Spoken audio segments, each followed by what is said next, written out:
Hello, everyone. Raymond Mhor, Kilted Prepper. How's everybody doing today?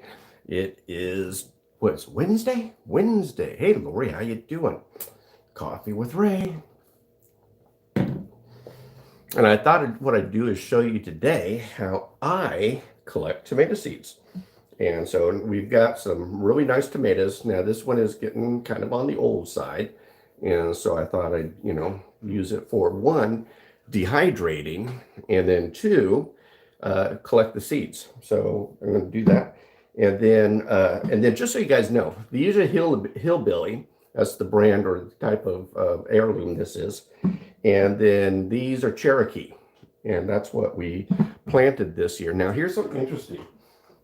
I just happened to be looking at my cherry tomatoes, and my cherry tomatoes are all growing together and everything like that. Next to my regular tomatoes, and tomatoes are wind pollinators.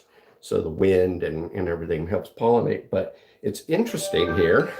I've got some, I don't know if you see this. Let's see if I can show them to you. Kind of some baby hillbilly cherry tomatoes, because they're cross-pollinating with the hillbillies. And let's see here. So a little baby hillbilly versus a big hillbilly. And, but, some more hillbilly looking.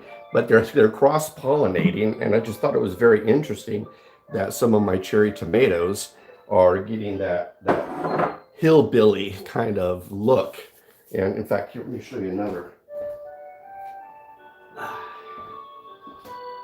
Here's another hillbilly, and the hillbillies kind of look yellowish when they're coming in, and then they kind of get these stripes and everything.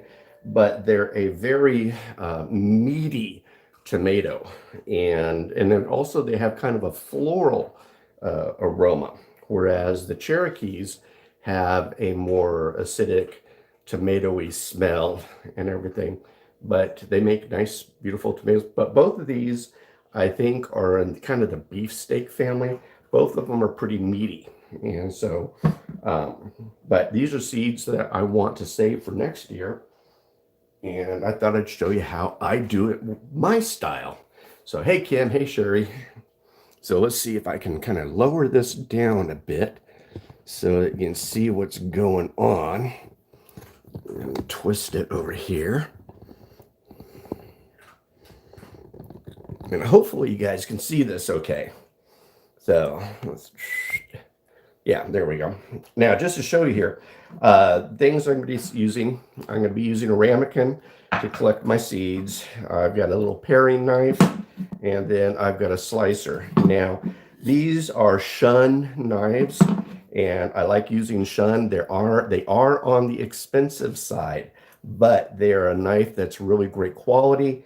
You sharpen them, and this thing is like a freaking lightsaber or something. This thing is actually on the scary side, but super, super sharp. And that's what you want when you're doing tomatoes or doing some slicing and everything.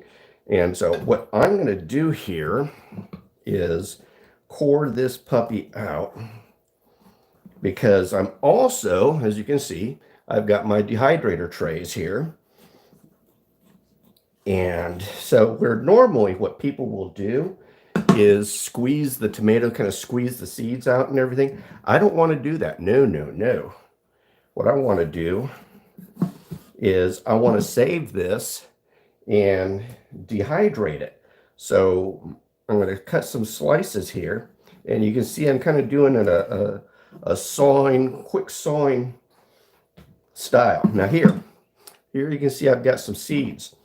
So I'm going to collect some of these seeds. Can't really get there yet. So do another slice. So I'm kind of getting a twofer deal here. I'm getting a nice dehydrated, for dehydrating, but I'm also able to collect my seeds. So now I've got some good room here. I'm collecting these seeds here. And with each slice, more of these beefy, meatier tomatoes will show some seeds. And so, again, another slice. And I'm slicing of about just over 1/8 of an inch, you know, maybe a little bit bigger. But I'm going to be using these for flavoring and everything. That's why I'm going to dehydrate these, collect some more seeds. So with each slice, you know, because these style of tomatoes, you know, they don't have a lot of seeds. So, but you know, a lot of times people will squeeze the seeds and squeeze it out. But I don't, again, I don't like to do that. You kind of have to throw a tomato away when you do that versus saving the tomato and using it in the dehydrator. So again, saving more seeds. And with each slice, I'm able to get, you know, some more seed exposure.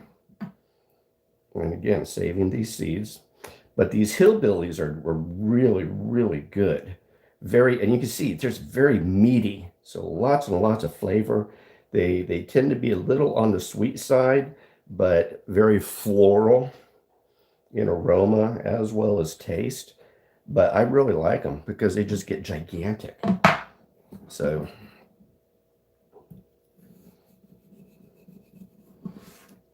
but you can see the big slices. You can make a sandwich off of this, you know, good tomato sandwich. And so I can see that I don't have much seeds here left and everything. So what I'm going to do is go ahead and slice this. Now I got some yucky stuff there, so that's going to go in my compost bin over there. But you can see here that we've collected quite a few seeds out of this. And what I'm going to do then is I'm going to put this through a strainer, wash off the seeds, pop it on paper towel, let it sit overnight, and then I've got my seeds. But you can see how many seeds, not very many seeds coming out of that because these tomatoes are more meat versus seeds. So now, same thing with the Cherokee, because I want to save the Cherokee seeds. I'm coring it out.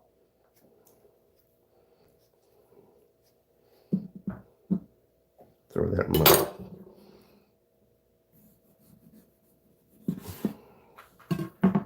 I'm going to set that one aside.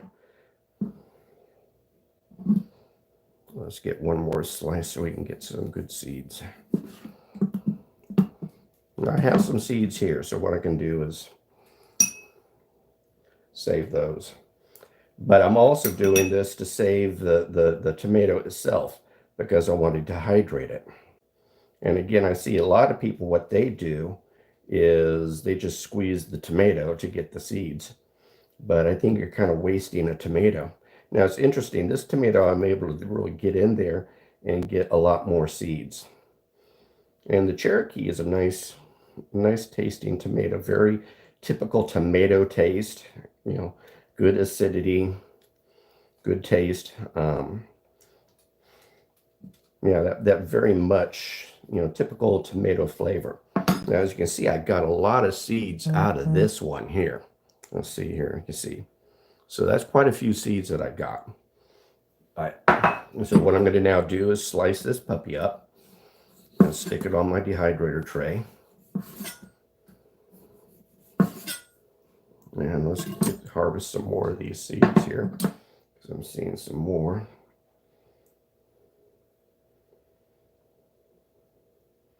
Now I know this is a little bit time consuming and everything, but again, what I'm going to do is I'm going to use these tomatoes to dehydrate.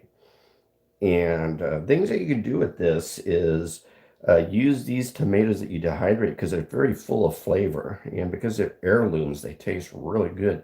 So you can use them in soups and stews and everything. Turn them into a powder.